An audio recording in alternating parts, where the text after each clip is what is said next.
Welcome to Pablo Torre Finds Out. I am Pablo Torre, and today we're going to find out what this sound is.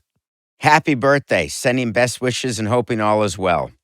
Have you no shame?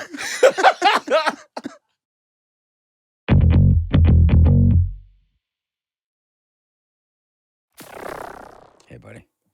Oh, man. So I want to be very clear with our audience what's happening here today. You're going to be out of here in an hour, almost literally. You got places to be. It is not lost on me that you made time to do this, and I have really missed you. Thank you. I was at a deli, and I lost track of days, and I was asked by my daughter's mother, my ex, Cindy, to get a sandwich, a bagel with Nova and cream cheese, and I wanted one too, so I went to Sable's, and I completely didn't understand why there was a line out the door because I had forgotten that it was Yom Kippur. And so I am online. I get to fourth. It's my turn, almost fourth, and a doctor calls, and that's my life now. So when the doctor calls, that's it. Whatever you're doing, and it's happened during the taping of Nothing Personal, that's it. You take the call because I'm on their time. I'm on everybody else's time but mine. So I get offline. I then do the call, get back online, get to the front, and before I can make an order, the guy looks right at me and says, "Do you know Pablo Torre?" Oh, no. And I said, "Yeah, why?" He said, "Oh, I've seen you on a show." I said, "Thank you so much. Can I get you anything?" I said, "Yeah, I wouldn't mind a schmear." Oh, God. You went to Sable's. Yes. Was it an Asian guy who asked you that? Yes, it was. I met that guy probably 2 weeks before you Yes, had you that did. encounter. It was all octogenarian Jewish women getting ready for best. Erev Yom Kippur. Then it was me with a backpack, because that's my new thing. I have shoes that I bike with because I bike all over the city now because I won't sit in traffic like I did today. And I don't, and that comfortable shoes. And I'm getting food because I'm trying to have my family eat because we're not eating, we're not sleeping. And the first thing I'm ready to order, I'm late because my daughter has certain times that I can see her in between therapies. And the delay is, "Do you know Pablo Torre?"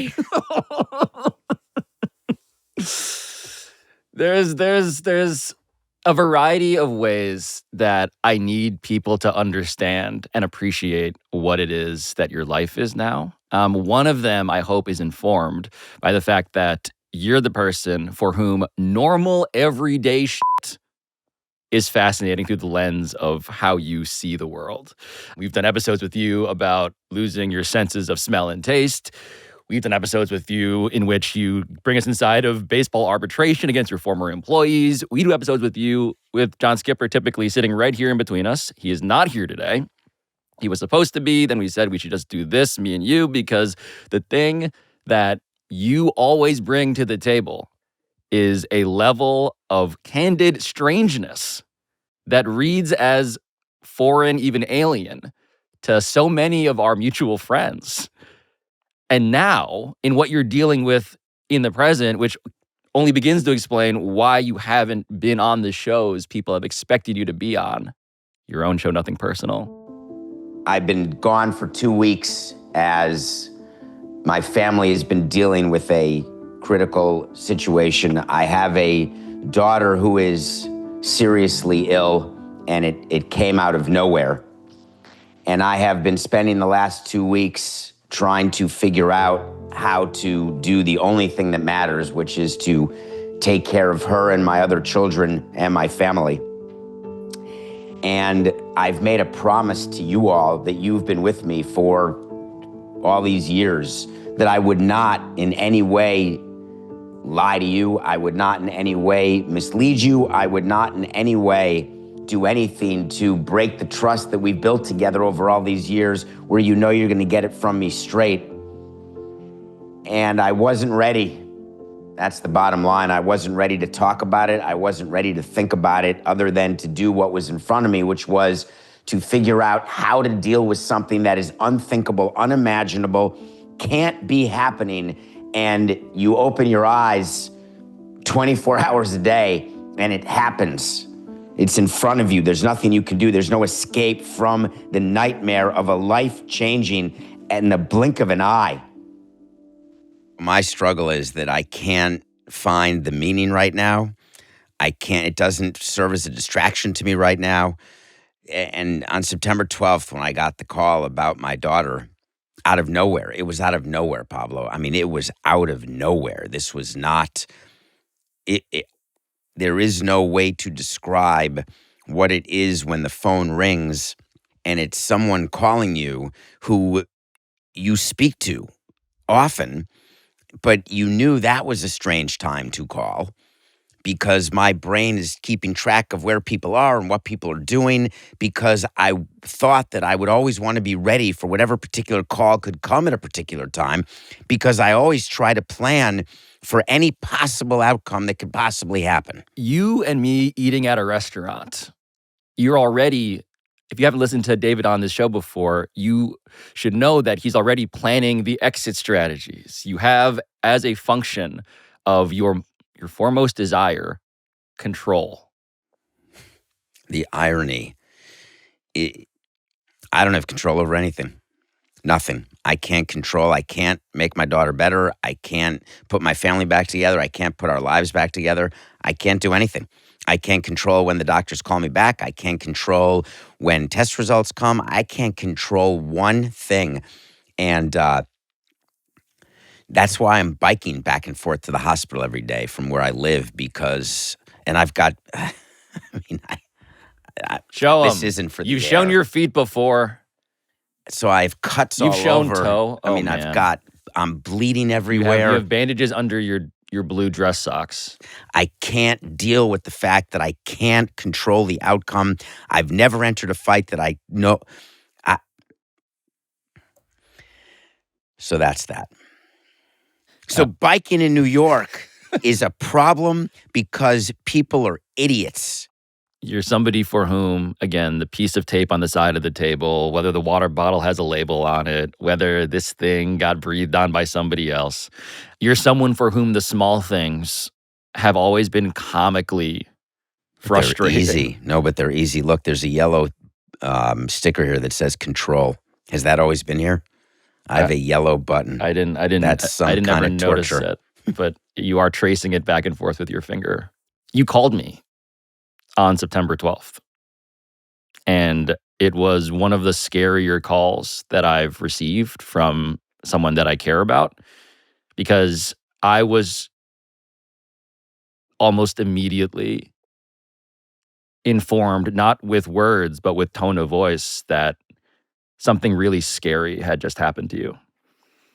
And look, man, I in the attempt to, of course, respect and abide by the boundaries that are protecting your family and your daughter, I don't want to say more than, of course, you want me to say.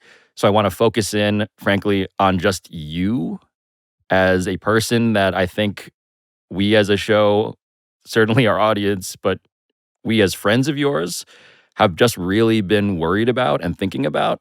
I just wonder if there is any degree of zooming out, or is it all very zoomed in right now? I'm trying to gain back some sort of control over something. So I find myself doing I mean, my life has changed in a way I don't know how it'll change back, and it manifests itself in ways I haven't watched a movie. I haven't watched a movie since September 12th. That's scary. And I watched a movie every day for decades before that, and I can't. It's not a time issue because there's 24 hours in a day, because I can't sleep, because waking up brings you back into the nightmare in which I find myself. So I'm not sleeping. I thought maybe doing the show would be a distraction, so I started doing that on September 29th. After taking, again, 2 weeks off? Jesus. The part of what was scary is that, so I remember talking to Coca. Coca calls me and he's like, hey, here's what I think my approach is going to be with David.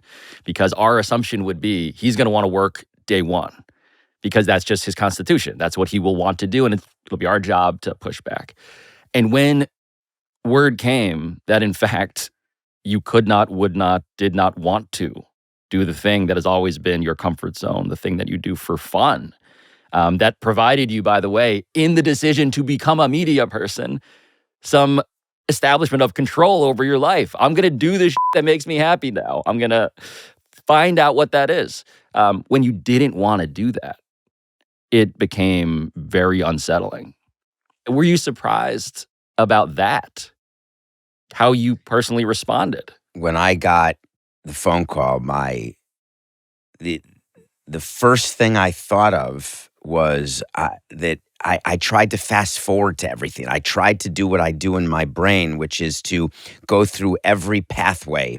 Where does that end? Where does that end? What do I do now? How does this work now? What calls do I need to make? What do I need to do? And every single pathway led to just another nightmare, led to another maze where I didn't know how to get out of that state I was in after that phone call came. And I've never had that before because there's always been an exit. There's always been a strategy that I've been able to go through in my mind faster. And it's the reason why I have trouble with relationships, because I go through all of it way faster.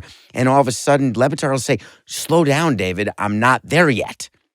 That you see how the story is going to go. I have it. And you've sped there. Because time is also something that you are measuring. The ultimate irony. Dude. The ultimate irony of my measuring of time and understanding that time runs out and then thinking about that now. I've thought a little bit about God because I struggle with that. I always have, but now I'm struggling way more. I sort of imagine God, whatever entity that is, laughing at me because this is the hell that I would have someone choose for me, and I've never had it. I've gotten away with everything my whole life because I've been able to talk my way out of it. I've been able to maneuver my way out of it, and I have no play. It is checkmate, and the humor in that I want to see. And I thought if I got back on camera that I'd be able to pull back and enjoy the irony of the fact that everything that I've been able to do, I don't know how to do anymore. I don't have it yet. I don't have it yet. And so my thought was I'd start doing the show immediately. I said to Coca, it was Friday night, like, I'll be back Monday.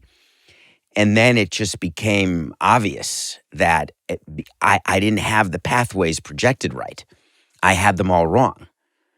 And I'm still getting them wrong. The desire to even see the humor in a cruel and cosmic joke. That you, by the way, I want to make this clear too. The story of you, as I have best understood it, is not of a man who's never experienced tragedy. It's of a man who has always found ways to shed the inefficient waste of time that attends the rituals of human emotion. It's not you don't feel it. It's just that you're like recognizing when it's a waste, when it's not. It's always been a waste. It's always been a waste. And it's not that I feel it's still a waste. And I'm stuck in that waste. And I've always been able to dismiss the waste. Maybe now I'm beginning to understand how to say it. The things I feel right now, they don't help. They don't move forward anything. They don't make her better. They don't make me better. They don't make my two other kids better. They don't make my Cindy better. I don't even know it sounds so harsh to say my ex-wife. The mother of the daughter makes it sound weird. The mother of my children. We are a team. The reason I focus on you as opposed to your daughter is not merely because of the privacy and the confidence that I want to protect. Dude, it's just like, so for people who don't know, like, how close we've become, like, part of, I was like explaining to Liz, like, what happened. And it was a gut-wrenching text she sent me.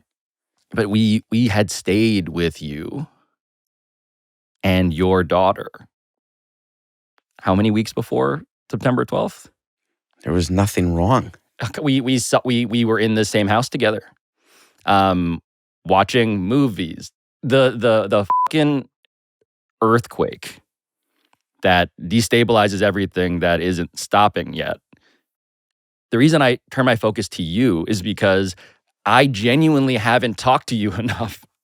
And my hope is that there is something here, as people who live in front of a microphone, to think out loud about. And I just don't really know what's okay to poke you about. You're never at a loss for words. You can poke all you want. I think I'm sharp enough to not allow the pokes in the place I don't want them. And just tell me, please. But I may not be. I don't. That's the other thing, and that what scared me about doing the show is my respect for the audience, and I've always.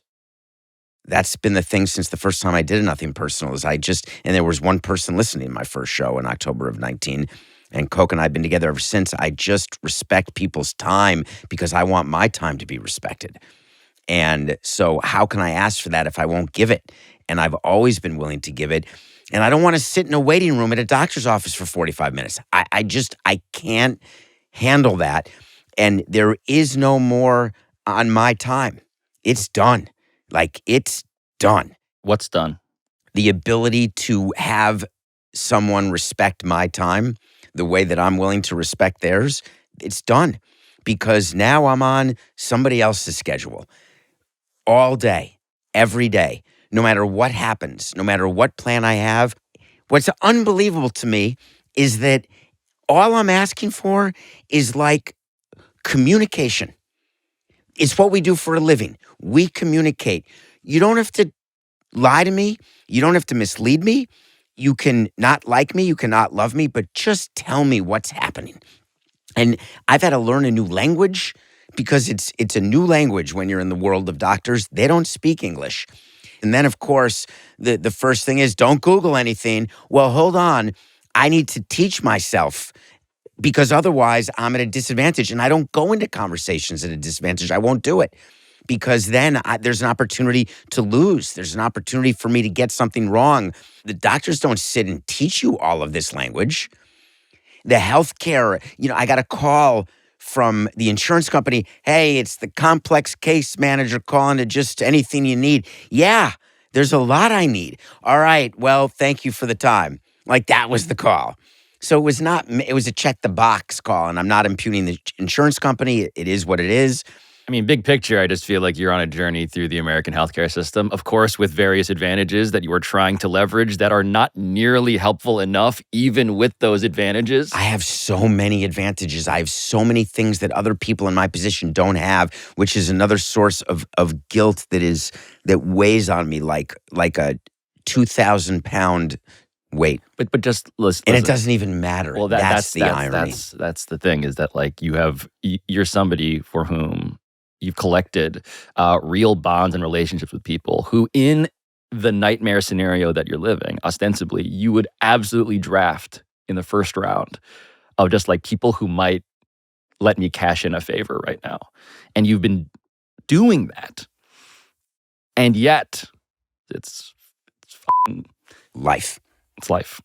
And so, Jeff and Fred Wilpon, just people I competed against for almost 2 decades. The Mets owners. Tooth and nail, the former Mets owners. And we were in the NL East, and I'm talking in the owner's room, on the committees, on the field. You want to talk about 2 different ways to look at the same sport you're in? The Mets and the Marlins are opposite. There was barely anything we could agree on because they're in a different situation than we were in. But you live with people and you work with them. And my show is based on truth-telling, off the subject. Anyway, thank you to Jeff and Fred, who were great, of course. But what I was thinking with my show is I can't talk about Jerry Jones anymore. I don't even know if I can mention his name. What if I need Jerry Jones to help with something in Texas? And I was thinking about, well, I can't call Stevie Cohn because all I do is refer to the chop shops and the fact that he's literally, figuratively, I don't want to use literal anymore, incompetent. But may have great connections to the possibility of the thread of a chance to make something better that I have to see if I can make better. So what am I going to go on Nothing Personal and talk about the Mets off season and the fact that Pete Alonso? I can't come to grips with it. That's part of the process that I'm trying to do right now, and I don't have an answer to it right now. My son said to me, "You're not going to call Jerry Reinsdorf, right?" I was in Chicago. Oh, God. My son was with me when Jerry Reinsdorf in Cooperstown approached and said, "Oh, it must not be pleasant having him as your father." That's what Jerry Reinsdorf said to my son. And it became memorable. It was the same day that that's pretty funny. That Derek Jeter and I had a shouting match in the Hall of Fame Museum. Wait. What was that? What happened? Derek Jeter has a problem. That's the bottom line. He has a problem of aptitude. He has a problem in everything other than being a shortstop. And I hadn't seen him since the transaction. So he took over the Marlins. He got Bruce Sherman to buy the Marlins for a price that Bruce Sherman shouldn't have paid him. Bruce knows it. And Derek got Bruce to do it because Derek Jeter was the player and the idol.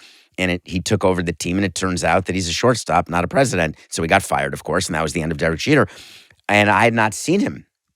And I saw him in Cooperstown, and I approached him with my son, and I just said, "Good to see you," and extended my hand, and he just looked at me, and he's much taller than I am, which so are you. And he said, "Oh, you brought your camera crew, I'm sure." And I said, "Actually, that's my son." He said, "Sure it is." And my son was just standing there, like jaw open. And then Derek started talking about how angry he was about everything. And I said, "Derek, I'm happy I live rent-free in your head. And thank you for watching the show every day." He had people listen to our show every day, while he was still employed with the Marlins.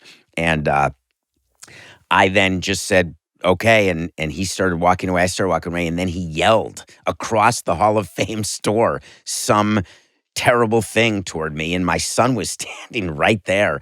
And this is, so you have to understand from a kid's perspective, who was with his friend who was a huge Yankee fan. As am I. There's Derek Jeter yelling. Dude, I love this. At Caleb's dad. It was ridiculous. So just to recap, briefly, because... And this was recent. I was going to say, because the last time... dude, we were just talking about in this studio how Ichiro had shouted you out at Cooperstown. You were there as part of the delegation. And you had taken Caleb. I remember you telling me this. You had taken your son and his friend to go basically live a dream that any baseball fan would have. Dream.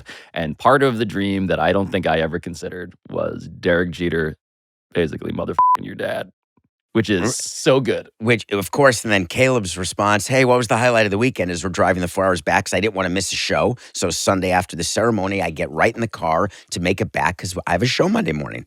And highlight when Jerry Reinsdorf and Derek Jeter put you in your place. For him to think about, oh, I guess Jerry Reinsdorf is not on the list of people who you can count on now. Right.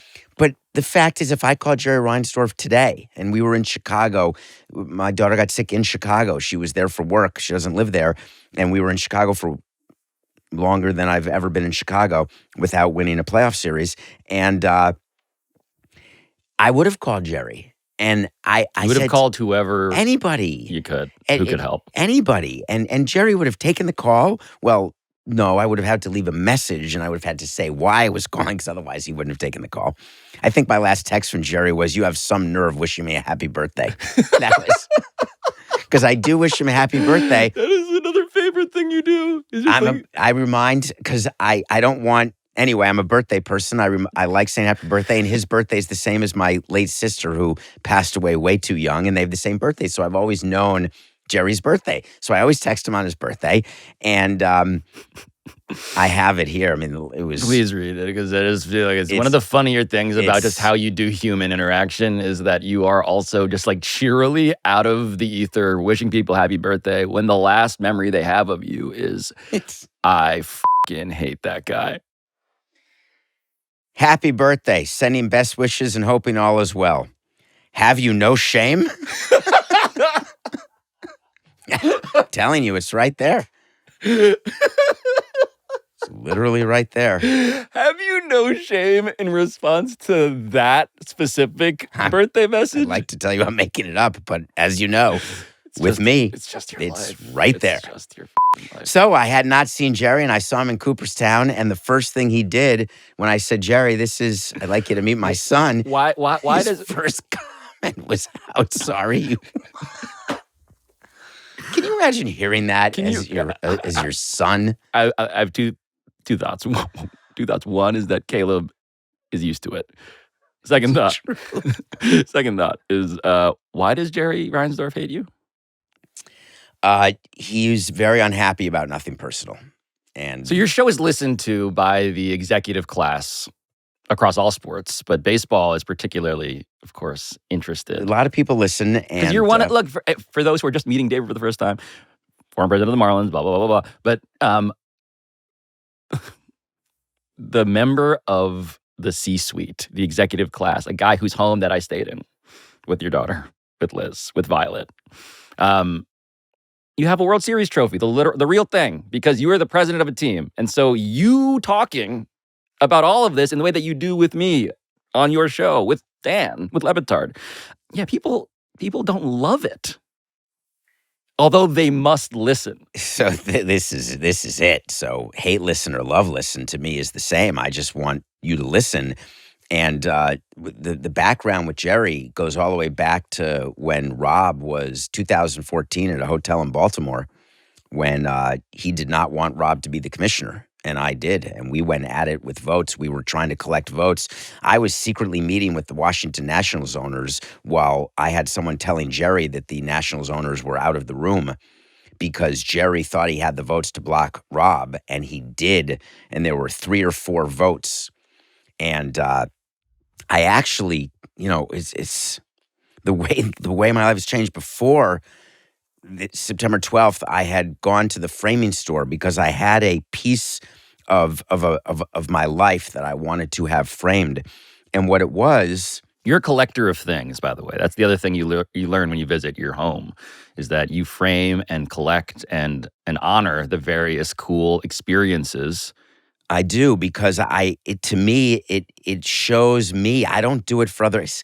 An interesting thing is people think that I do it like for charge admission, but that's not. No, I do it for me. I'm talking about, so if you watch Nothing Personal, you'll see David sitting inside of a giant baseball glove, and behind him are various artifacts in the way that many people have artifacts. The stuff I'm referring to is the stuff that's off camera, that you don't actually talk about, that I was blown away by, because you take the time to frame it and put it up, and it is for you and those you love. So I have here a picture. I wonder what date. Geez, September 9th. Everything was great September 9th. I was at a framing store, and I happened to have taken very copious notes during the vote for the commissioner to replace Bud Selig. This was back in 2014. And I kept all the notes. And what I have is me counting votes. And the first vote was Rob 20, Tom Werner 10. And that means that there's no commissioner. Is it white smoke or black smoke, the one when there's a pope? White smoke. So black smoke is when there's not. I believe so. So I'm Jewish, so I'm Catholic. I don't remember. Oh, and you don't know the color of the smoke? Which is the most Catholic thing. White smoke is what is released when they pick a new pope. But don't they do smoke at the end of every day? I believe so. I think it's the black smoke, meaning we're still going. We're still in the conclave. That's what the movie said. So it was 20-10. So then there had to be another vote, and I have second ballot with a list of the teams circled who voted against Rob. You have, this is it. And then the second vote was 21-9. A screenshot of handwriting of you just keeping again, measuring. I have it. And then the final one is seventh ballot. Rob wins 23-7. All right. And what you're showing me is the political process for how to elect a commissioner. And I was right there. And Jerry Reinsdorf was sitting directly across from me. And Jerry Reinsdorf wanted Tom Werner because Jerry Reinsdorf didn't think that Bud Selig or anyone Bud Selig wanted would be hard enough in labor. Owner of the White Sox, Jerry Reinsdorf, and the Bulls. Right. And so during the course of this process, Jerry Reinsdorf is counting to 8 because you need 8 votes to block in baseball. You need a final score of 23-7 with the 30 owners. And so Jerry and I were counting votes. I had to count to 23, and Rob's not in the room. He's up in a suite in the Hyatt Regency in Baltimore. Does Rob Manfred know that you are doing this? I'm on the phone with Rob, talking about the different teams and which teams, how we're going to get the teams. What a thing to have you, David Samson, doing all of this. And the final, we had to convert Ted Lerner, the late Ted Lerner. And to do it, Jerry... Owner of the Nationals. Jerry Reinsdorf had gotten to him. And Ted Lerner had said that he won't vote for Rob because of some Masson deals, which is the regional sports network that he and the Orioles had been fighting over for years. And we found a solution, which is Ted Lerner is one of my mentors. And we got Ted Lerner to agree not to vote. We got him to give his son Mark the vote. So Ted Lerner could say he never voted for Rob. But Mark Lerner agreed to vote for Rob. Ted Lerner allowed for Mark Lerner to vote for Rob. And Bud Selig didn't know. Rob knew because I called Rob. I said, we got the 23rd. Rob said, get Bud to call a vote. Reinsdorf said, call a vote. You don't have the votes. I know you don't have the votes because Jerry was with Ted Lerner. Oh, God. And we had Ted Lerner stay with Jerry because let Jerry keep thinking. So when we called for the vote, Jerry was like, hey, you're calling for a vote. You have no chance. He's sitting 2 feet from me. And I said, call the vote, Bud. Call it right now. So Bud calls the vote. And then it's announced 23-7, Rob wins. And Reinsdorf could not understand. His look to me, I've never been looked at that way by anyone in my life. The way he looked at me. That's the story of how Rob became commissioner. That's what happened with Jerry. Have you no shame? That's what it was. Apparently I don't.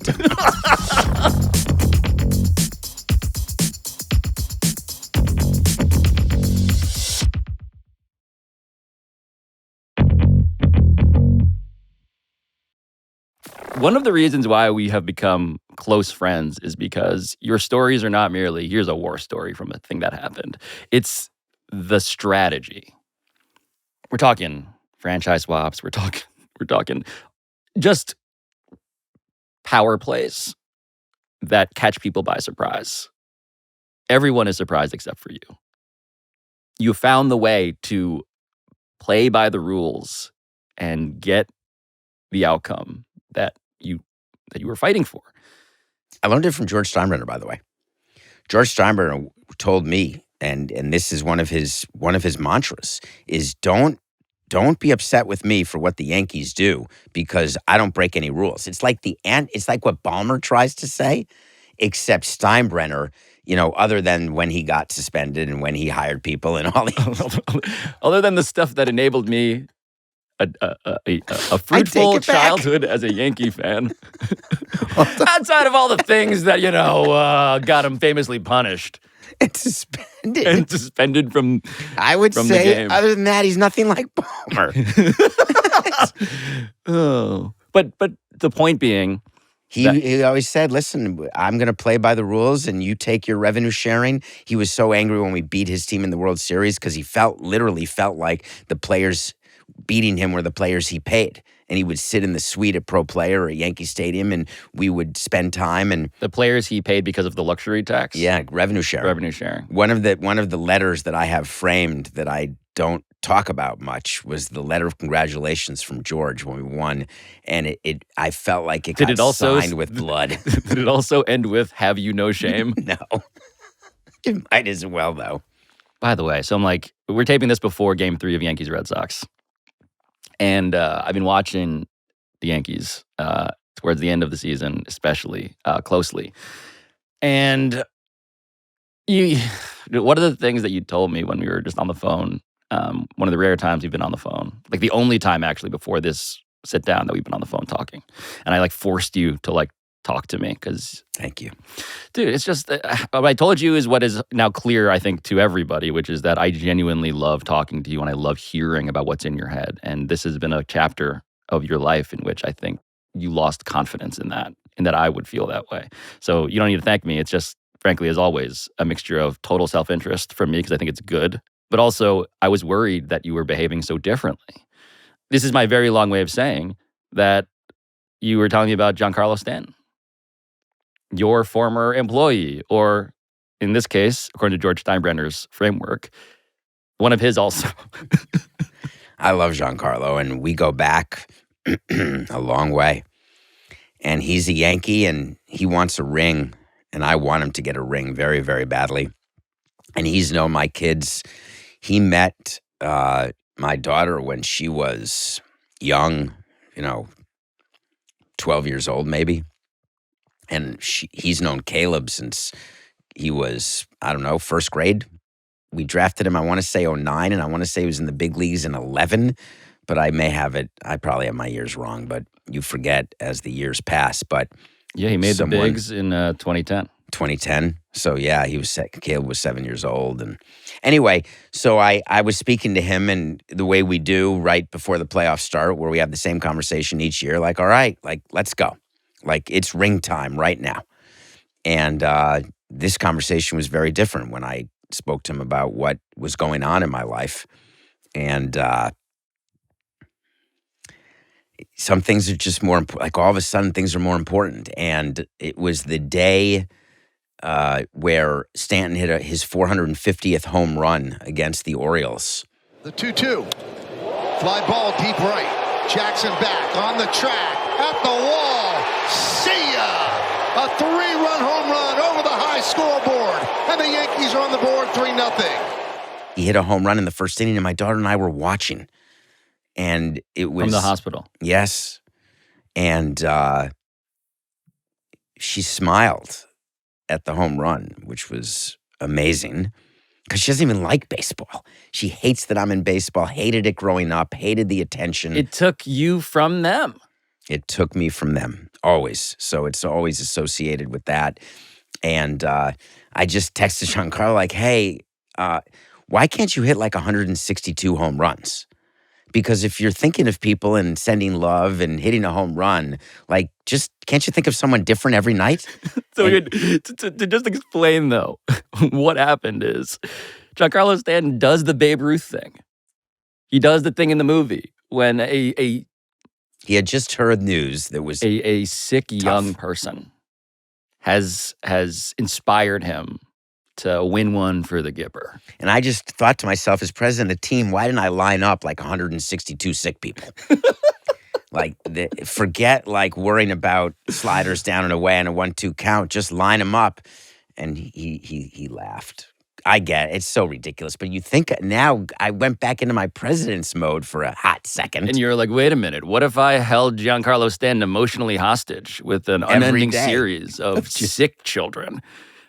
Could this be the new Moneyball? It can't be. It can't be that was in my head. It just can't. But of course it is. That story in a nutshell, right, is a reminder of two things. One is that you are always you. But the second thing is that who you are, we've really pressure tested. And the thing that I keep on thinking to myself as you sit there and fiddle with the labels that say control on them. Has that always been there? I don't know. I'm sure it has been. Is that you are, for those who were wondering, at your core, Lebenhard likes to say, you're a bunch of wires and, circuitry and all that stuff. You're a fucking dad. I'm a dad. And I never thought, am I that cliche that it takes something bad to be I mean, it can't be that I'm that. Am I the guy who on my deathbed's going to say, I shouldn't have worked so much? I don't think I'm going to be that. But I'll tell you, it's control. It keeps coming back to that, and I don't want this to sound wrong because I'm trying. I can't make it better. And when I make things bad, it's on purpose. When I am stirring it or when I am trying to accomplish something that people may not realize that I'm trying to accomplish, I get that I'm that way. And I'm fine with being that way. It doesn't bother me. You can call me whatever names you want. The situation I'm in now that I can't wrap my arms around is when I'm in the hospital, I want to be out of the hospital. When I'm not in the hospital, I want to be in the hospital. And I've always been someone who's so happy and comfortable where I am. Always. I've just always loved whatever I'm doing because that is the ultimate in how selfish I am. I'm always doing what I want to be doing. You get to choose.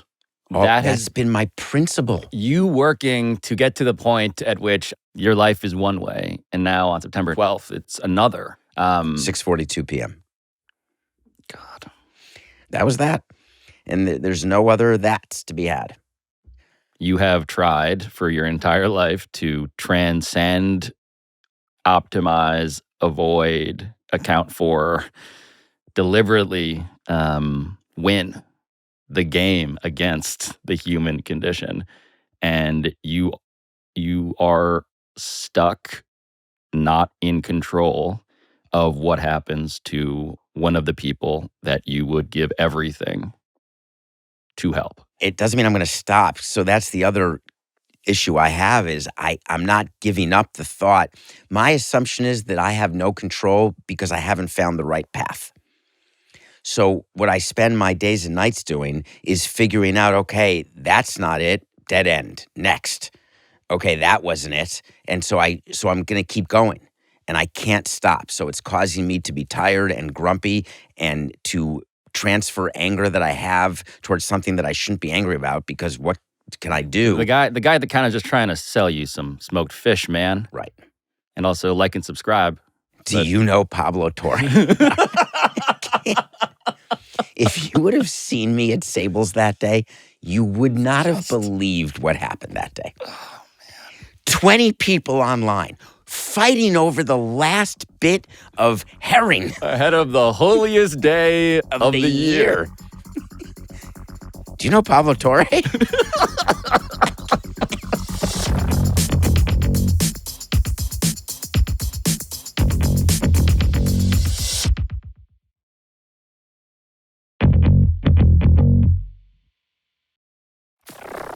John Skipper just texted, are we taping yet? Oh, no. Did you not call him? Wait, does anyone work for you? Dude. Yeah, with you. It's You tell me you do things. No, I don't want to, whatever. John, I am, sources close to the situation tell me that John Skipper has been informed that we're doing a very different episode than the one originally planned. Can I give you one more thing to think about? What you got?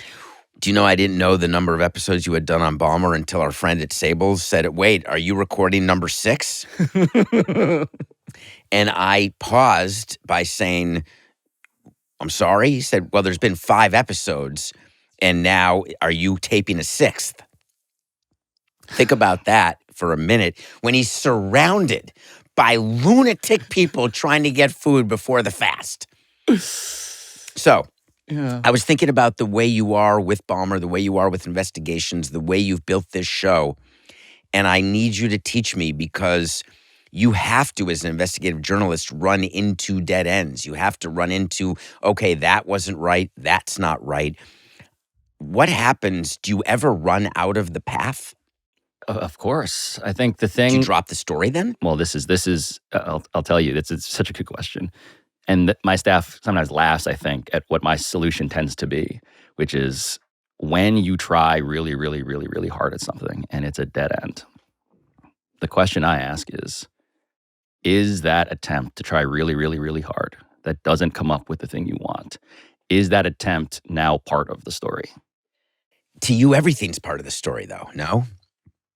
I've come to realize that that's my way of making peace with this. I'm not at peace, Pablo. No, and you shouldn't be.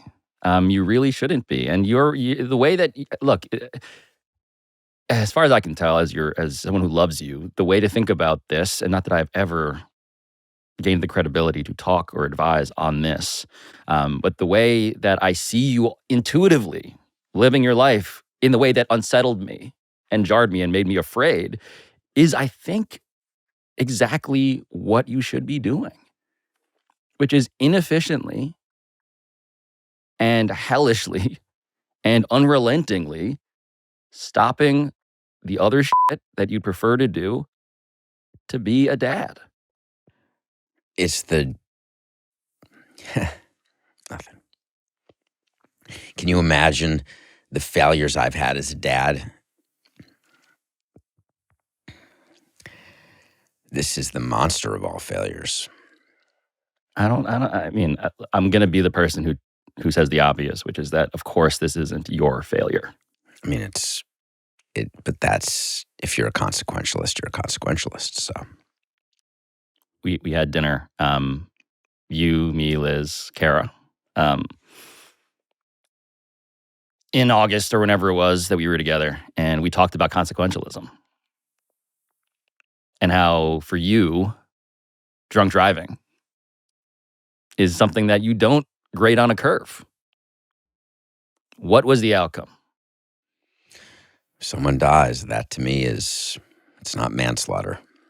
I mean, the legal code doesn't agree with me, but I'm a consequentialist in that way. But there's a concept in law called the eggshell skull, which you may be familiar with. I am not, although this feels like a thing that I should be. Yeah, so if I tap you on the head and it crushes your head, but I didn't realize that it would crush your head. It crushed your head. It's called the eggshell skull. I'm still liable for that. That is still a crime of a different level. Even if I argue, well, wait a minute, when I touch everybody like that, they're all fine. You find your victims as they are. You're somebody who thinks that the eggshell skull defense is not a defense. I am. The people who drop stuff off overpasses on a highway is the example that I often use. It's fun, just kids having stupid fun. You drop a little stone, you drop a penny, it goes through a windshield and the car crashes and the person dies. That to me should be the end of your freedom. And so when you think about your daughter now, all I want is for her to have health and freedom. I want for her what I've had. That's the trade I want to make. I want to take it from her, because if we were doing a show because I was sick, I'd tip my cap and say, my God, I've done a lot. I've had the most fortunate, amazing life. And, I just don't want, I want her and I want my kids. I want people I love. I want you. I want people to have the opportunity to do everything they want to do. And I've had that opportunity. And the harsh reality is that opportunity ended September 12th. It just ended. And I don't have the path yet to have that return. As a matter of fact, I'm almost positive that there is no going back ever. There will always be a new path. But this path, it's so dark to me, triple entendre, that I can't see around the corner. I can't manufacture how to maneuver through it. I can't control the result of it. And it's so unsettling that I just have a permanent stomach ache. Anyway, I don't know what we were talking about. No, we were talking about eggshell skulls. Yeah. Yeah. The consequences that you wish to prevent.